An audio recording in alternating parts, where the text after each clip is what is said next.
70 के दशक का गुजरात। यह वो समय था जब नवनिर्माण आंदोलन की शुरुआत हुई। भ्रष्टाचार और बढ़ती महंगाई के खिलाफ इस आंदोलन की अलख गुजरात के युवाओं ने जलाई थी। इसी समय गुजरात सरकार छोटे शहरों में उद्योग खोलने के लिए सब्सिडी और लोन दे रही थी। गुजरात के माहौल पर मुंबई से रसिकलाल नजर गड़ाए बैठे थे। उन्होंने जल्दी अपनी मुंबई की नौकरी छोड़ी और गुजरात के छोटे से उमर गांव में छोटी पेंसिल मैन्युफैक्चरिंग यूनिट खोलने का प्लान बनाया और लोन के लिए अप्लाई कर दिया। 1975 में उन्हें गुजरात राज्य वित्त निगम से लोन मिला। इसके बाद रसिकलाल ने अपने दोस्त मनसुख लाल राजानी के साथ आर इंटरप्राइजेज की नींव रखी। नमस्कार दोस्तों, मैं हूं अरुण। आपका स्वागत है हमारे चैनल सफलता की राह में एक बार फिर।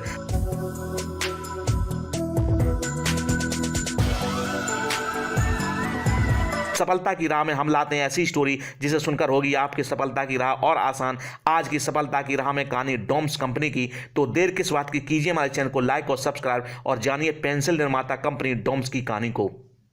दोस्तों, डोम्स ये पेंसिल निर्माता कंपनी है। हाल ही में डोम्स इंडस्ट्रीज शेयर बाजार से 1200 करोड़ रुपए जुटाने के लिए आईपीओ लेकर आई है, जहां कंपनी अपने इन्वेस्टर्स को 77% का रिटर्न देकर चर्चा में है। यही नहीं, इस कंपनी ने 65 साल पुरानी हिंदुस्तान पेंसिल्स यानी नटराज को रेवेन्यू के मामले में पीछे छोड़ दिया।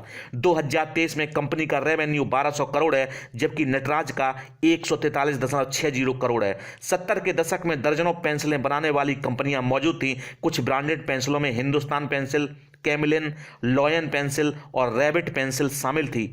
रसिक लाल और मनसुख लाल राजानी ने कंपनी तो खोल ली, लेकिन खुद का ब्रांड बनाने के लिए उनके पास पैसे नहीं थे। तब उन लोगों ने उस समय की तमाम कंपनियों की लिस्ट बनाई जो पेंसिल बना रही थी। इसके बाद कुछ कंपनियों से संपर्क कर पेंसिल मैन्युफैक्चरिंग का काम मांगा। बात बन गई और आर इंटरप्राइजेज को कैमलिन जैसे बड़े ब्रांड के लिए पेंसिल मैन्युफैक्चर करने का मौका मिल गया। कंपनी ने पेंसिल के विज्ञापन की बजाय क्वालिटी पर फोकस किया। कैमलिन के लिए पेंसिल मैन्युफैक्चर करने के दौरान पेंसिल के लिए शीशा अहमदाबाद की एक कंपनी से और लकड़ी केरल और अन्य स्थानों से खरीदी जाती थी। शुरुआती दौर में कंपनी का टर्नओवर लाखों में था। कंपनी की क्वालिटी पर फोकस करने की रणनीति सफल रही।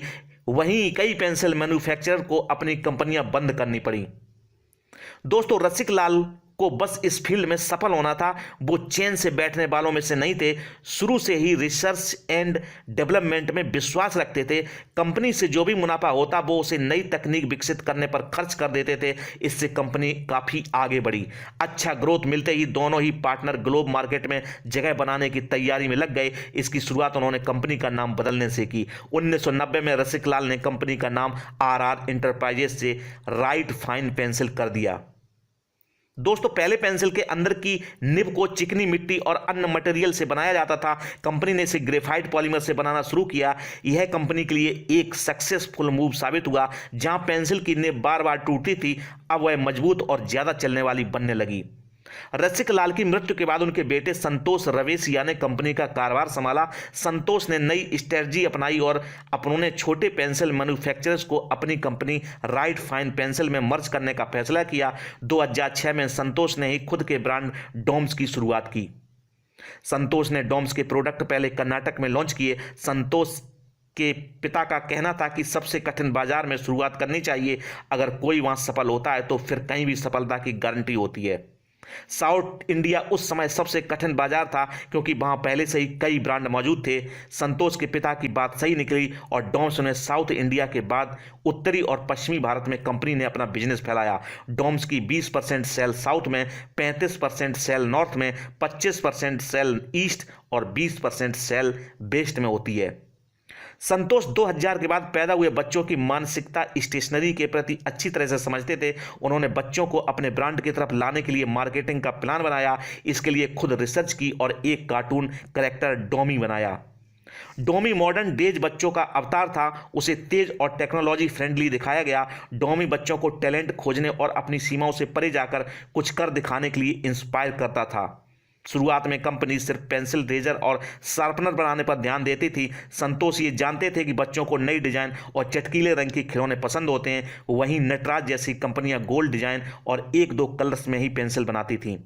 सारा दिन गोल पेंसिल के इस्तेमाल से बच्चों की अंगुलियों में दर्द होता था, इसलिए डोम्स ने त्रिकोणीय पेंसिल बनाई। यह बच्चों को खूब पसंद आई। यहीं से डोम्स ने बाजार में अपनी जगह बनाई और नटराज जैसे दिग्गज कंपनी की कंपटीटर बन गई। दोस्तों पॉलीमर से पेंसिल की लीड बनाने की शुरुआत की जो ज़्यादा डार्क लिखती थी और अधिक स्मूथ चलती थी। ये दूसरी पेंसिल से बहुत अलग अनुभव देती थी, इसलिए बच्चों को ये काफ़ी पसंद आई। डॉम्स ने बैकवर्ड इंटीग्रेटेड होने की स्ट्रेटजी अपनाई, यानी पेंसिल बनाने के लिए लकड़ी से लेकर लीड तक कंपनी खुद ही मैन्युफैक्चर करती थी। इससे कंपनी के सभी प्रोडक्ट्स का मुनाफा अधिक हुआ। कंपनी का डिस्ट्रीब्यूशन नेटवर्क बहुत मजबूत रहा है। देश भर में डॉम्स के 4500 से ज़्यादा डिस्ट्रीब्यूटर्स हैं, जिससे ये देश की हर छोटी बड़ी दुकानों पर मिल जाती है। कभी दूसरी कंपनियों को पेंसिल बनाकर अपना पेट पालने वाली कंपनी आज खुद बहुत बड़ा स्टेशनरी ब्रांड बन बैठी है। जहां शुरुआत में कंपनी सिर्फ पेंसिल बनाया करती थी, अब स्टेशनरी से जुड़े अलग अलग प्रोडक्ट्स बनाती है। दोस्तों डॉम्स का कुल मार्केट कैपिटल 4700 करोड़ से ज़्यादा है।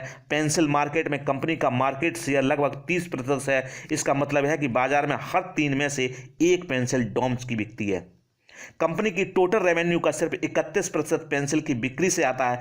2023 में कंपनी का रेवेन्यू 1200 करोड़ रहा, जो 2022 की तुलना में लगभग 2 गुना है। डॉम्स अपनी कमाई का कुल 21% विदेशों से कमाती है। डॉम्स हर साल लगभग 20% ग्रोथ रेट से आगे बढ़ रही है। आज आपने जाना पेंसिल कंपनी डॉम्स के बारे में। आप क्या सोचते हो आज की स्टोरी के बारे में? कमेंट बॉक्स में कमेंट करके जरूर बताएं। और अगर मेरे द्वारा दी गई स्टोरी आपको अच्छी लगती है तो मेरे चैनल को लाइक शेयर और सब्सक्राइब करना ना भूलें। धन्यवाद।